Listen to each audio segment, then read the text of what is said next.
Okay, so I am pretty much done with the final polish. Now, as you can see, what I did is I just went ahead and placed some more assets and foliage, added some extra decals and worked a little bit on the lighting, just like small stuff like that. Also, one cool thing that you can do is if you go ahead, and yes, I know that my scene is quite slow right now. It's just because I pushed in so much lighting while I'm recording, and I also have a bottleneck on my PC, which is not helping also.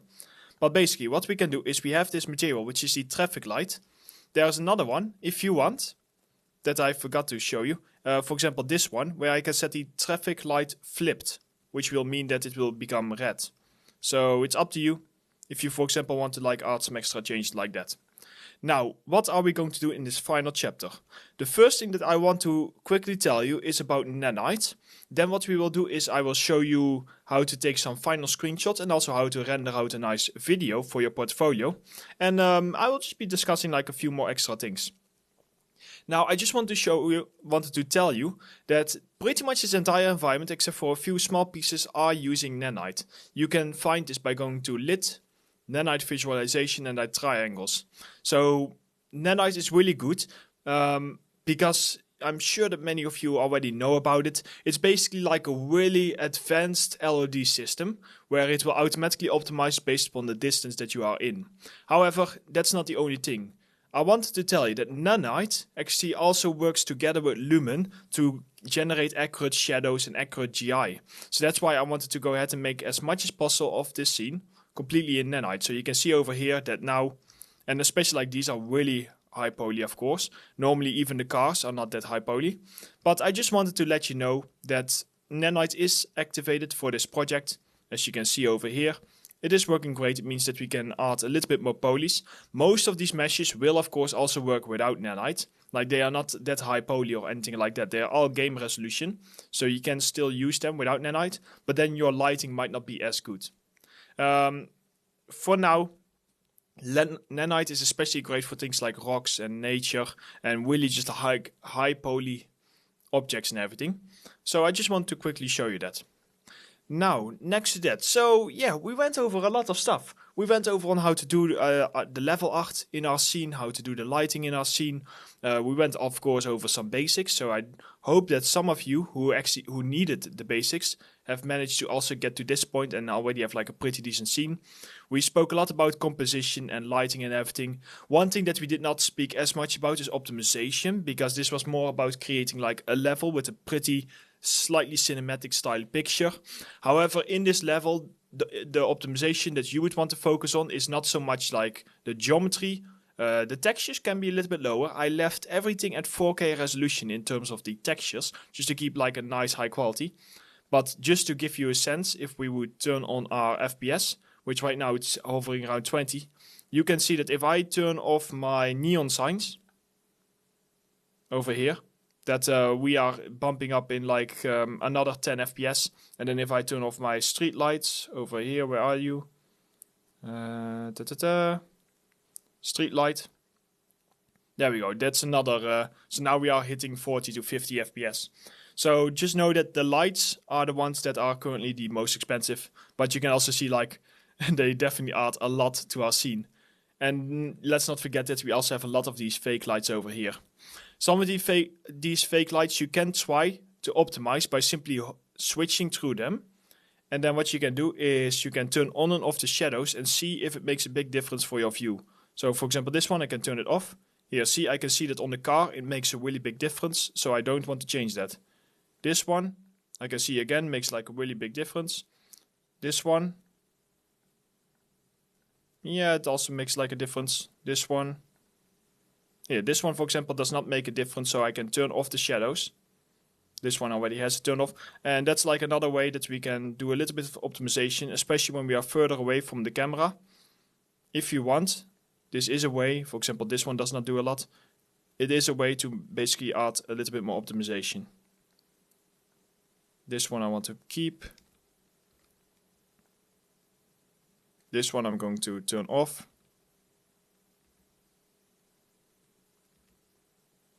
And there we go. So that will already have optimized everything a little bit more, maybe 1 or 2 FPS. So what we're going to do now is I'm going to show you how to just create a few extra bits of sorry, I got distracted by that one. A few extra camera actors. So let's grab a camera actor and throw it into a folder that we'll call cameras. And now we are just basically going to create like a few different shots that we can use for our final screenshots.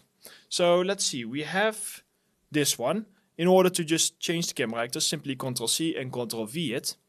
And then we can go to camera actor number 2. And let's say for number 2, what I want to do is I want to go, I don't know, maybe like a bit of like a low shot. Like that. It's mostly just to show off the environment. So now we can do number 3. So these are going to be like the more basic shots. And then later on we can also go for like some more cinematic shots. So let's say number 3 we go for something like this. And then we can go number 4. Let's go ahead and duplicate that one. And let's say that number 4 I want to go for something a bit more cinematic. Let's say I want to have like these signs over here. And often when I say cinematic, I just change my field of view to something really low, like 40, like this. And then I, for example, do like an interesting pen or something like you can see over here. There we go, see? So that looks really cool. So we got like a very clear view of our signs over here. We can now go to number 5.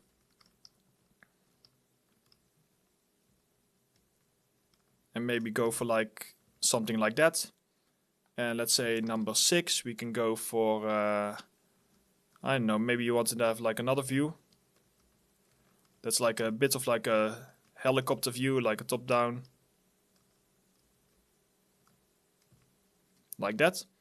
And let's say that lastly, we will also just do another one that's like more of a close-up of the street.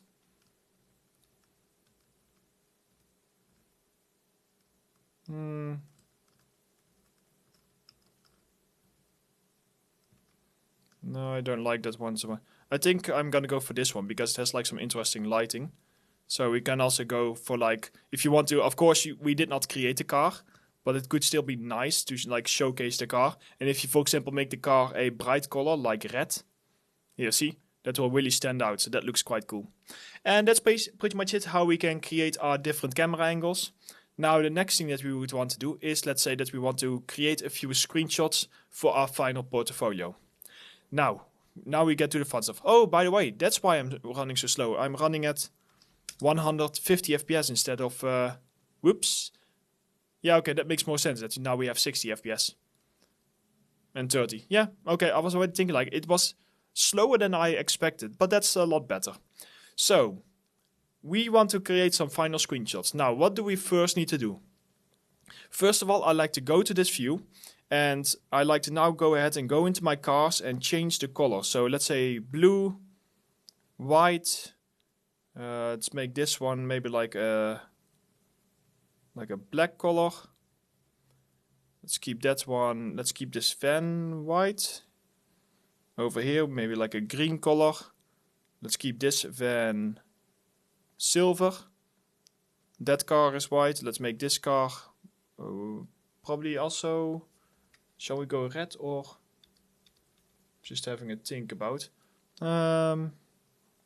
Beige? Yeah, let's go beige or silver. Let's go silver.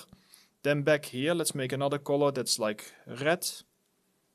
And then back here, and I'm pretty much just like kind of guessing. So this one over here can be black. This one over here can maybe be blue or something like that. And just like that, now we have quickly changed some of the colors. That will already look a little bit more interesting.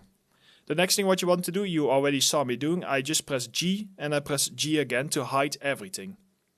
At this point I probably want to save my scene. And then I like to make my viewport a little bit bigger, like this. I like to go down here and set my screen percentage to around 150. And then what we can do is we can start by creating like quite a high resolution screenshot. Now there is also a console command you can use to increase the sharpening even more. But of course you can also do the sharpening in post later on in Photoshop. However, if you go to your console command. Oops. Oh god, what did I do? I messed up the position. Or did I mess up the field of view? I I don't know what I did. I changed something. I think it was the field of view that I changed accidentally. Yeah, there we go. So this should be fine. G, okay. Now, if you go to your console command down here, it is called r.toneMapper.sharpen. And then you want to just go ahead 0.5, for example. And then when you do that, you can see that everything now has become a little bit sharper. So it's just like adding some extra sharpening on top of your scene. So now we are ready to take our screenshot. We are running at low FPS, but that is no problem. What we can do is we can simply go down here, high resolution screenshot.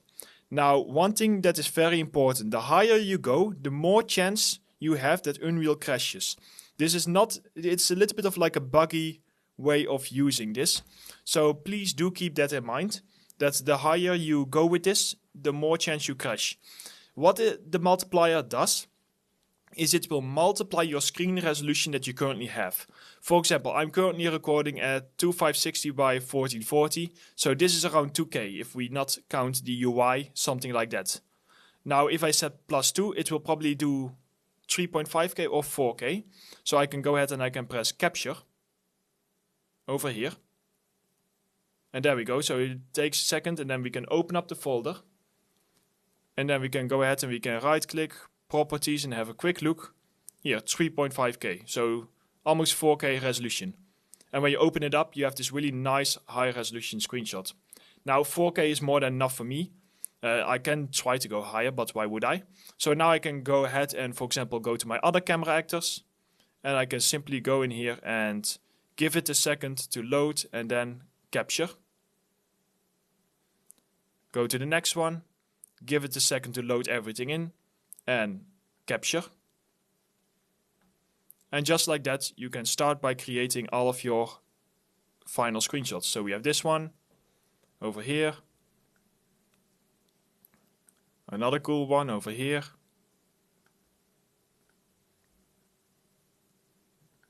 Another one over here. You can see that the lumen has a bit of trouble with like the reflections. You can change that by lowering down your reflection quality. But yeah, it's not really nice. And there we go. So now, if I go ahead and open up these screenshots, we have number 1, number 2, number 3, 4, 5, 6, and 7. Awesome, all high resolution screenshots that you can place on your portfolio. Feel free to go into Photoshop and change things up a little bit. Now, the last thing that I want to show you is, let's say that you want to have like a little video that is basically moving through the space. Let's say that I set my screen percentage back to 100. Make this all like a little bit smaller. And I want to just have like a video of like a slow zoom in. You can see it often being done. I can go to my Vertex Punk folder over here. And then we can create a sequence, and based upon that we can move our camera. For example, if we right click and then go ahead and go to animation, level sequence, we can call this one, for example, just 01. Open it up. This is super easy. You just want to grab your camera actor, drag it in here. Now what I like to do is I like to hold Ctrl, and I always go for 300 frames. That's often like a nice soft pace. Make sure to also move over here your camera cuts, because else the video will stop early.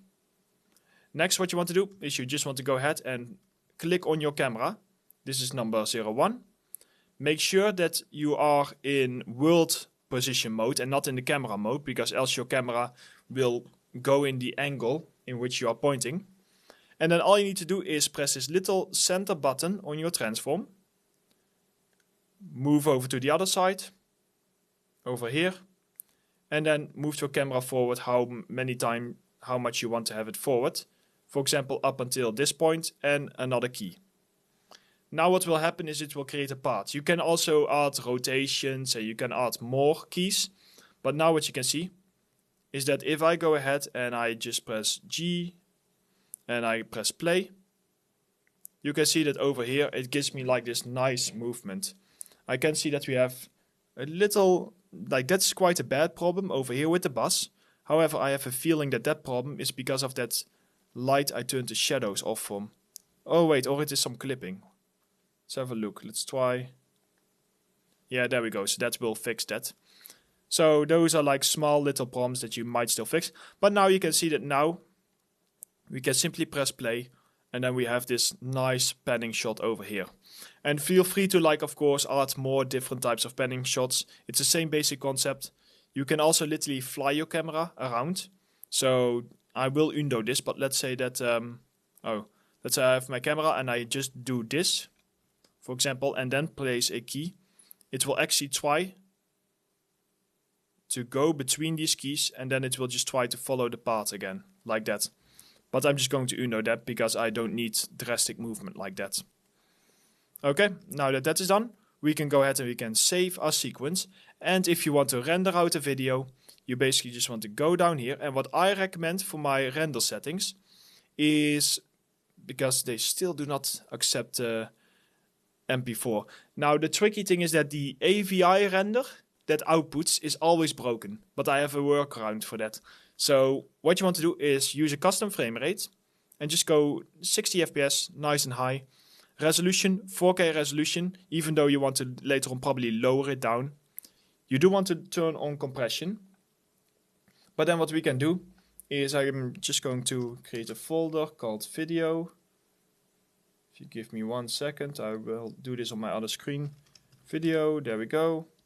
And you want to basically set where that you want your video to be saved. You can give the file name. If you say world, it will just call it tutorial_scene. But let's just call this fly_01. And at that point, what we can do is we can go ahead and press capture movie. And now what it will do, it will, well, of course, ask us to save a scene. It will slowly capture the movie. This might take a while, but I will pause the video. And when this is done, I will show you how that you can make this file work if it happens to be corrupt. Because sometimes it is corrupted right out of the bat, but it does not mean that it is not working. Here you can see that it is very slowly moving. So let me just quickly pause the video and show you how to turn this into an mp4 file that actually works. Okay, the file is now done. So over here I can try to play it. Sometimes it works, sometimes it does not. See, corrupt. It does not play, it just kind of like freezes. So instead, what I like to do is, and I found that this was often the best method, is there is a program, and the program is called Handbrake. It's completely free. It's basically a compression software that I happen to also use when I create tutorials to bring my file size down, because else you guys would need to download like, I don't know, like 50 gigabytes or something like that. So what you can do in here is you can drag in the AVI file. And then you basically just want to go ahead and it will compress it, but during the compression it also fixes it. So we can go like super high quality 1080p. Or if you want, you can go higher. I actually like going from 4K to 1080p. Let's do actually 2560 by 1440. Because it adds like a little bit of specific smoothing. But it's like, I know, it's quite a nice type of smoothing. It's a bit weird to explain. But then, having that done, you can go ahead and you can go in here and just save it in whatever folder you want. I'm a bit worried that the output says 1920 by 1080, even though, oh yeah, wait, 2560. Come. The file is not working. 2560. 1 second. It's probably because of like one of these devices. I'm just gonna use a different preset. 2560 by 1440. Okay, now it does work. So it's probably some of the general ones. You can try different ones. For example, in production, you can probably find a production max, and then you can use that. It does not really matter. Like I would here see production max 2560 by 1440. All you care about is that you get an mp4 file. So when this one all works and it's all looking good, and let's see, yeah, we have everything totally fine. Now what we can do is we can simply press start encode, and then it will quickly compress the video file, and it will be lossless compression. Like you won't actually notice any compression artifacts or something like that. It will not take too long, so your video file is optimized because the AVI file is 535 MBs, which is a bit much. But yeah, and once that is done, you have a video that you can use, or you can upload it to ArtStation, or you can use it in your videos, or something like that. And you can pretty much just repeat this same process over and over again to get whatever you want. So this one is almost done, and let's have a look at our final result then. Ta-da, that one is done. So now you can also see that, okay, funny enough, it's a bigger file size, but that's because I did not turn on heavy compression. But this one is working, and now you can see I have a nice video of just my fly through over here that is working totally fine. Awesome. Okay. So I think that's about it. I think we are ready to call this tutorial done, and ready to call this environment done, I should say. Everything is now ready to go. I hope that you learned a lot from it.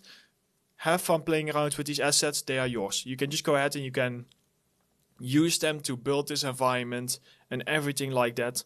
Now, please keep in mind that some assets when you open up the project will not be included. The cars will be gone, and the Megascan assets and the Decagon assets will be gone. This means the cars, it means these few bits over here, which are very minimal, and it just means like some of the trash bags. This is all because of copyright. We are not allowed to supply these files with you because we did not create them ourselves. The rest will all be included.